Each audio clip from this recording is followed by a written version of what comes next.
तो एखाद्या संघटनेने काय सांगितलंय, काय दृष्टिकोनातून सांगितलंय याच्या खोलामध्ये मी जाणार नाही. एखादी संघटना फक्त राजकारण करत असेल तर योग्य ठरणार नाही. याच्या आधी आपल्या या देशामध्ये आणि राज्यामध्ये किती मुलं असावीत याच्यावर रिस्ट्रिक्शन कुठेही नाही. आता ज्या गोष्टीचं रिस्ट्रिक्शन सरकारलीच लावलं नाही तर योजनेमध्ये एखादं कुटुंब गरीब असेल, त्यांना 3 मुलं असतील, नाही 3 महिला त्या कुटुंबात असतील, नाही तर त्यांना 3 मुलं असतील, तर त्यांना मदत द्यायला काय हरकत आहे. त्यामुळे जो संघटनेचं नाव तुम्ही घेतलं हे सरकारमध्ये नाही, सरकारच्या विचाराचे असू शकतात, पण अशा पद्धतीने त्यांच्या म्हणण्याला किती महत्व द्यायचं हे त्या सरकारने ठरवण्याची खऱ्या अर्थाने जरूरत आहे. विधान परिषद निवडणुकीवरून अजित पवारांनी असं म्हटलेलं आहे की त्यांच्याकडे पर्याप्त संख्याबळ आहे, कुठल्या परिस्थितीमध्ये आम्ही एकही अर्ज मागे घेणार नाही. चांगली गोष्ट आहे. 12 तारखेला मग इलेक्शन होईल. इलेक्शन झाल्यावर आपल्या त्या ठिकाणी बऱ्याच काही गोष्टी कळणार आहेत.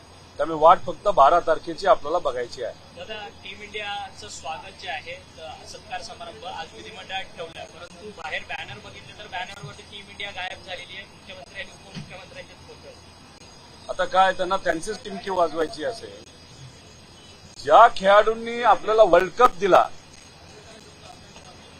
त्या खेळाडूंचा फोटो जर बॅनरवर लावला जात नसेल आणि टीम इंडियाने जो वर्ल्ड कप जिंकला याच्यामध्ये महाराष्ट्र सरकारमध्ये असणाऱ्या नेत्यांना जर वाटत असेल की त्यांचा सुद्धा त्याच्यामध्ये वाटा आहे म्हणून त्यांचे फोटो इथं लावले जात असतील, हे हास्यास्पद आहे. क्रेडिट खेळाडूंना दिलं पाहिजे, पोस्टर खेळाडूंचे लावा, पण सरकारमध्ये असणाऱ्या या नेत्यांना स्वतःचीच टिमकी वाजवण्यामध्ये जास्त इंटरेस्ट दिसतोय. म्हणून त्यांनी टीम इंडियाचा फोटो न लावता स्वतःचेच फोटो लावले. जसं की काय वर्ल्ड कप यांच्यामुळेच ते जिंकलेले आहेत. जसं मगाशी तुम्ही सांगितलं लाडकी बहीण योजनेमध्ये जसे फोटो या नेत्यांनी स्वतःचे लावले आणि तिथं ती योजना राबवण्यात राजकीय हेतू ठेवला. आता वर्ल्ड कप जिंकण्यामध्ये सुद्धा राजकीय हेतू ठेवून हे जे करत असतील हे कितपत योग्य आहे. पण या सरकारकडनं आपण दुसरी कुठलीही अपेक्षा करू शकत नाही. त्यामुळे टीम इंडिया नक्कीच जिंकली, पण महायुती जे टीम इंडियाचं सुद्धा क्रेडिट घेण्याचा जे प्रयत्न करते त्यांना पाडण्याची जबाबदारी सामान्य लोकांनी आणि आमच्यासारख्या महाविकास आघाडीच्या कार्यकर्त्यांनी घेतली. 2024ला नक्कीच तो बदल झाला असेल आणि लवकरच जे कुठलं वर्ल्ड कप होईल पुढच्या 5 वर्षामध्ये, नाही तर कुठलीही टुर्नामेंट असेल त्याच्यामध्ये आपली इंडिया टीम जिंकली ती महाविकास आघाडीचे सर्व नेते त्यांना बोलवेल, पण तिथं फोटो फक्त टीम इंडियाचा असेल एवढंच या ठिकाणी सांगतो. दादा, दुधाला हमीभाव मिळावा यासाठी केंद्र सरकारने सुद्धा विचार करावा असं पत्र आहे ते सहकार मंत्री विखे पाटील यांनी लिहिलेलं आहे. दुग्ध जे उत्पादक आहेत त्यांच्याकडून सुद्धा आता मागणीला जोर झालेला आहे. लोकशाहीकडून वारंवार या बातमीची दखल घेण्यात आली. काय प्रतिक्रिया? आता कसं आहे की माझी लाडकी बहीण योजना राज्य सरकारने आणली. आता दूध उत्पादक शेतकऱ्याची पत्नी, बहीण, मुलगी ही सुद्धा आपली बहीणच आहे. मग अशा परिस्थितीमध्ये त्या बहिणीला मदत करण्यासाठी या राज्य सरकारने मदत देण्याची जरूरत आहे, पण राज्य सरकार पैसे देत नाही. जिथं 450 कोटी रुपये लागणार आहेत त्यात फक्त 50% पैसे आतापर्यंत दिले गेले. आता याच्यात केंद्र सरकारने तेवढ्यातच पावडर इम्पोर्ट करण्याचा निर्णय घेतला ज्याच्यामुळे दुधावर खूप मोठा परिणाम होणार आहे. त्यामुळे जे मोठे भाऊ दिल्लीत बसलेले आहेत तर त्या मोठ्या भावांना महाराष्ट्रामध्ये असणारे जे छोटे 3 भाऊ आहेत जे महायुतीमध्ये आहेत कुठेतरी जाऊन त्यांनी सांगावं की बाबांनो अशा पद्धतीने आयात निर्णयात धोरण करायचं नसतं. पावडर जर इम्पोर्ट केली तर दुधाचे भाव अजून पडतील. पण शेवटी महायुतीतले नेते केंद्रात जाऊन सामान्य लोकांच्या हितासाठी बोलताना आपल्याला कुठेही दिसत नाहीत. जर फक्त दिल्लीत कशासाठी जातात तर राजकीय बैठकासाठी जातात, तिकिटासाठी जातात, पदासाठी जातात. त्यामुळे केंद्र सरकारही सुद्धा याच्यामध्ये खऱ्या अर्थाने लक्ष देण्याची जरूरत आहे. विखे पाटील साहेबांनी असं पत्र लिहिलं असेल तर चांगली गोष्ट आहे, पण विखे पाटील साहेबांचं वर किती चालतं हे आपल्याला बघावं लागेल. आणि हे जे 3 नेते जे फक्त राजकीय दृष्टिकोनातूनच वरच्यांशी बोलतात त्यांनी तरी सामान्य या शेतकऱ्यासाठी बोलावं अशी विनंती या ठिकाणी आम्ही करतो. माजी खासदार रणजित निंबाळकर जे आहेत त्यांनी असं म्हटलंय की राहुल गांधी यांनी वारीमध्ये कॅटवॉक करण्याकरता येऊ नये, त्यांना कोणी बोलवलं नाही. आता तिथून महाविकास आघाडीचे उमेदवार आदरणीय पवार साहेबांच्या मार्गदर्शनाखाली मोहिते पाटील हे निवडून आलेले आहेत. त्यामुळे लोकांतून जी व्यक्ती निवडून आलेली आहे त्यांचं मत काय हे खऱ्या अर्थाने आपण जाणून घेतलं पाहिजे. जे लोकातच टिकले नाहीत अशा व्यक्तीला एखादी कॉमेंट केली असेल तर त्याला किती महत्व द्यायचं हे आपण त्या ठिकाणी ठरवलं पाहिजे. दादा, लाडली बहीण योजनेमध्ये जे नियम टाकलेले आहेत त्या नियमामध्ये असं टाकले की श्रावणबाळ योजना आणि निराधार योजनेमधील जे काही लाभार्थी आहेत त्यांना ही योजना मिळणार नाही असं सांगितलेलं आहे. यामध्ये मागासवर्गीय समुदायातील बहुतांश महिला ह्या निराधार आणि श्रावणबाळ योजनेमध्ये आहेत. या गोष्टीपासून त्या वंचित राहणार आहेत. कसं पाहता या सगळ्या गोष्टी? आता याच्यामध्ये त्यांनी असंही सांगितलं ज्या लोकांना ऑलरेडी एखादी स्कीम मिळत असेल, योजनेत त्यांचं नाव असेल, तर मग या नवीन योजनेमध्ये त्यांना घेता येणार नाही. कसं आहे, हे महायुतीचं सरकार अटीतटीचं सरकार आहे. दुधात पण अटीतटी टाकल्या, याच्या पूर्वी सुद्धा ज्या काही योजना ज्याच्यामध्ये कर्जमाफी असेल त्याच्यात अटी मोठ्या प्रमाणात टाकल्या, तर या योजनेमध्ये त्यांनी टाकलेल्या आहेत. शेवटी किती लोकांना मदत मिळणार आहे हे नंतरच त्या ठिकाणी आपल्याला कळणार आहे. पण महत्वाचं काय, अनेक असे लोक आहेत जे या योजनेपासून वंचित राहणार आहेत आणि 1500 रुपयामध्ये खऱ्या अर्थाने काय होणार आहे. कारण का हे सरकार शेती धोरणामध्ये कमी पडलं, नोकरी देण्यामध्ये कमी पडलं, इतरही सर्व विषयांमध्ये कमी पडलं आणि तिथं कमी पडल्यामुळे लोकांना खूप मोठ्या प्रमाणात त्रास हा सोसावा लागतोय. मग अशा पद्धतीने 1500 रुपये द्यावे लागतात. त्यामुळे या सरकारने विचार करत असताना बाकी योजनेकडे सुद्धा खऱ्या अर्थाने लक्ष देण्याची जरूरत आहे. तर आम्ही हेच म्हणतोय की एखादा मुलगा ग्रॅज्युएट आहे पण त्याच्या हाताला आज काम नाही, एखादी आई जी मुख्यमंत्र्यांची बहीण आपण असं समजूया की तिला जर तिच्या मुलाला हाताला 20,000 रुपयाची नोकरी दिली तर 1500 रुपयाची काही जरूरत नाही. त्यामुळे हे सरकार मूलभूत व्यवस्थेमध्ये चुकलेलं आहे, कमी पडलेलं आहे. म्हणून इलेक्शन डोळ्यासमोर ठेवून ज्या योजनेला 46,000 कोटी लागतात त्या योजनेला फक्त 10,000 कोटी म्हणजे 3 महिने कसं तरी इलेक्शन काढायचं, इलेक्शनला निवडून यायचं आणि मग जसं आतापर्यंत फक्त कमिशन खाल्लंय तसंच कमिशन हे सरकार खाण्याच्या विचारामध्ये आहे. पण काही केलं तरी महाराष्ट्र जनता हे कुठेतरी या सगळ्या गोष्टी समजून घेते. आणि सगळ्यात महत्वाची गोष्ट, मध्य प्रदेशमध्ये हे चाललं, कारण का मध्य प्रदेशमध्ये विकास कमी असल्यामुळे तिथे असणारी महिला ही गावात राहते आणि पुरुष हा शहरी भागामध्ये काम करण्यासाठी येतो.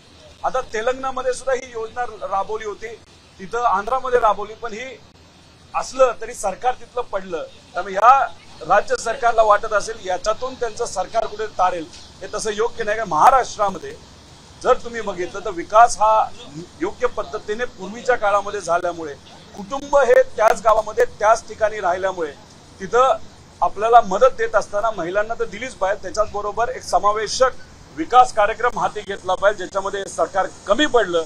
म्हणून इलेक्शन डोळ्यासमोर ठेवून त्यांना 1500 रुपये द्यावे लागतात. दादा, मुख्यमंत्री हा शिवसेनेचाच होणार असे शिवसेनेचे प्रवक्ते राजू वाघमारे म्हणतात. तर दुसरीकडे प्रसाद प्रवीण दरेकर हे म्हणतात की मुख्यमंत्री हा भाजपचा होणार.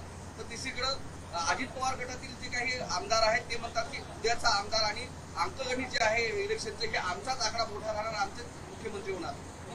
मुख्यमंत्री पदावर यांच्यामध्ये महायुतीत चढाओढ लागली का? असू द्या, अशीच ही चढाओढ शेवटपर्यंत राहील आणि या चढाओढीच्या नादामध्ये त्यांचे अनेक आमदार पडणार आहेत आणि तिथं महाविकास आघाडीचे निवडून येणार आहेत. त्यामुळे या सरकारमध्ये आपण जर बघितलं तर मॅच्युरिटी नाही, परिपक्व ज्या पद्धतीने महाराष्ट्राचा विचार करायला पाहिजे ते नसल्यामुळे ते कशात गुंतून पडलेत तर पदामध्ये, आणि आपला नेता कोण होणार आणि मंत्रिपद कुठलं मिळणार. पण आम्ही म्हणजे महाविकास आघाडीचे सर्व जे नेते आहेत ते कार्यकर्ते आहेत, उद्याचा महाराष्ट्र कसा घडवायचा याच्यात आम्ही लक्ष देऊन आहोत आणि विचाराची लढाई लढत असताना येत्या काळामध्ये 2024 मध्ये महाराष्ट्रामध्ये महाविकास आघाडी सरकारच येणार आणि हे महायुतीवाले एकामेकाचा तिथं केस घेत असताना नाहीतर त्यांच्यात वाद घालत असताना ते त्याच लेवलला अडकून राहतील असं आम्हाला वाटतं.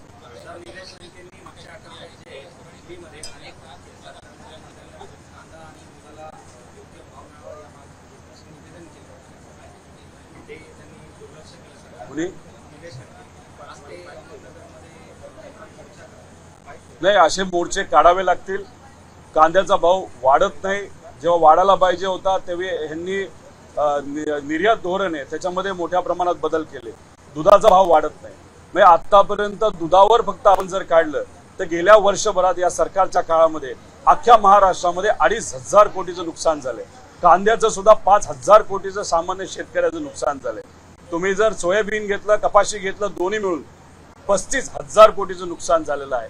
त्यामुळे एवढ्या मोठ्या प्रमाणात या शेतकऱ्याचं नुकसान तिथं होतंय आणि सरकार त्याच्याकडे दुर्लक्ष करत आहे। त्यामुळे लंके भाऊ असतील आणि आमच्यासारखे जे आमदार आहेत आपापल्या लेवलला आपापल्या मतदारसंघामध्ये आणि महाराष्ट्रामध्ये जिथं कुठं लागेल तिथं आंदोलन करणार, या सरकारला गुडघ्यावर आणणार आणि तिथं असणाऱ्या सामान्य लोकांच्या हिताचे योग्य असं धोरण काढण्यासाठी या सरकारला भाग पाडणार। 4 महिन्याचा विषय आहे। 4 महिन्यानंतर आदरणीय पवार साहेब असतील, उद्धव ठाकरे साहेब असतील आणि काँग्रेसचे नेते यांच्या मार्गदर्शनाखाली आम्ही नक्कीच सामान्य लोकांच्या हिताचे निर्णय महाविकास आघाडीच्या काळामध्ये घेऊ असा विश्वास व्यक्त करतो।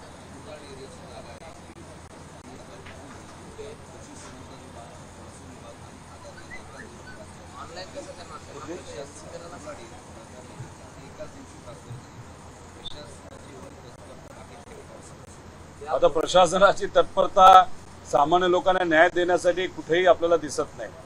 आता याच्या आधी जी योजना लाडकी मुलगी योजना या सरकारने आणली होती त्याला 1 रुपया सुद्धा दिला गेला नाही।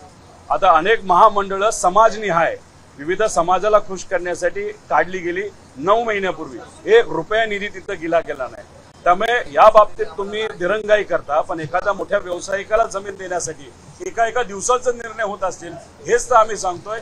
या सरकारमध्ये हे जे नेते ते कमिशन नाही तर पैसा आपल्याला कुठं मिळेल याच्यावर जास्त लक्ष देतात, सामान्य लोकांच्या हिताचे निर्णय घेण्यासाठी नाही।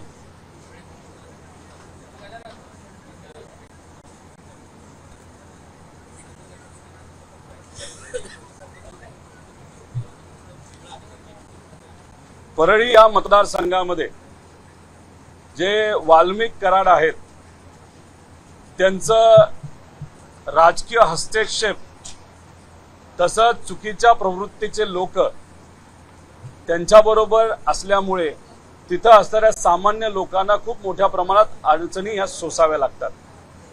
तिथं लोक चांगली आहेत, तिथे असणारे व्यापारी असू द्या शेतकरी असू दे सर्व कष्टकरू आहेत।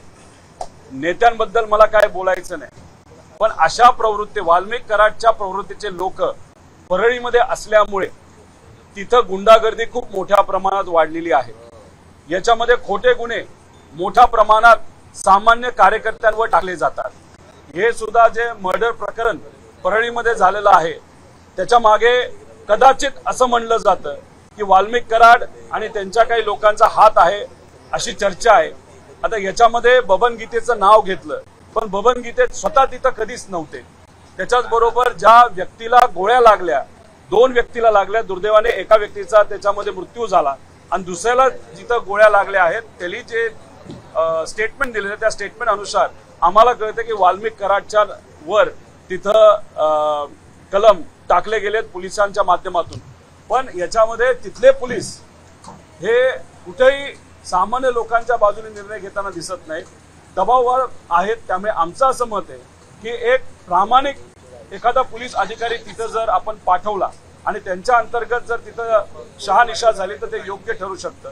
CID तरी हे प्रकरण द्या, नाही तर CBI तरी प्रकरण द्या, पण याच्यामध्ये निपक्ष कुठेतरी एक इन्व्हेस्टिगेशन झालं पाहिजे आणि हे जे प्रकरण परळीमध्ये अनेक वर्षांपासून सुरू आहे ते कुठेतरी थांबवलं पाहिजे।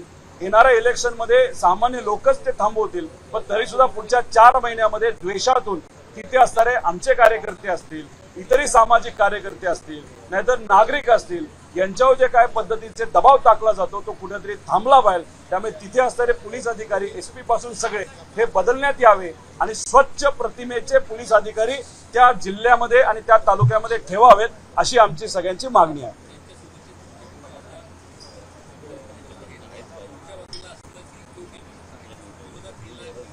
धनंजय मुंडे साहेब हे आमच्या बरोबर होते, ते मोठे नेते आहेत, त्यांच्याबरोबर माझे अनेक फोटो आहेत, पण त्यांच्याबरोबर जेव्हा मी फोटो काढायचो त्यांच्या अवतीभोवती जे लोक असायचे त्यांच्याबरोबर सुद्धा मी फोटो काढत होतो।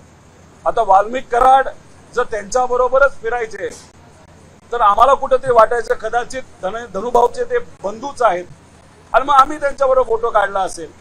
त्यामुळे पूर्वी धनुभाऊ बरोबर फोटो काढताना वाल्मिक कराडांबरोबर फोटो काढले असतील, अजून बरेच त्यांच्या अवतीभोवती असणारे जी मंडळी आहेत त्यांच्याबरोबर आम्ही फोटो काढले असतील। त्यामुळे तिथं धनुभाऊकडे बघून जे फोटो काढले आणि तेच फोटो आज जर त्यांची लोक व्हायरल करत असतील तर मी काय करणार। त्यामुळे याच्यामध्ये मी आज स्पष्टपणे बोलत आहे की तिथलं जे वातावरण आहे अतिशय बिकट वातावरण आहे. गुंडागर्दी मोठ्या प्रमाणात असे राजकीय लोक त्या ठिकाणी वाढवत आहेत, ज्याच्यामुळे छोट्या व्यापाऱ्यापासून सामान्य लोकांपर्यंत खूप मोठ्या अडचणी त्या तिथं सोसाव्या लागतात. कमिशन छोट्या छोट्या गोष्टीमध्ये घेतलं जातं. तुम्ही परळी शहरामध्ये जी कामं झाली किती रुपयाची झाली आणि खरंच तेवढी कामं झालीत का याचाही अंदाज तुम्ही घ्या. त्याच्यावरून तुम्हाला कळेल की तिथं फक्त बिलं काढली जातात, कामं तर मात्र त्या ठिकाणी होत नाही. या सगळ्या गोष्टींकडे कुठं लक्ष देण्याची जरूरत आहे. एबीपी माझा, उघडा डोळे बघा नीट.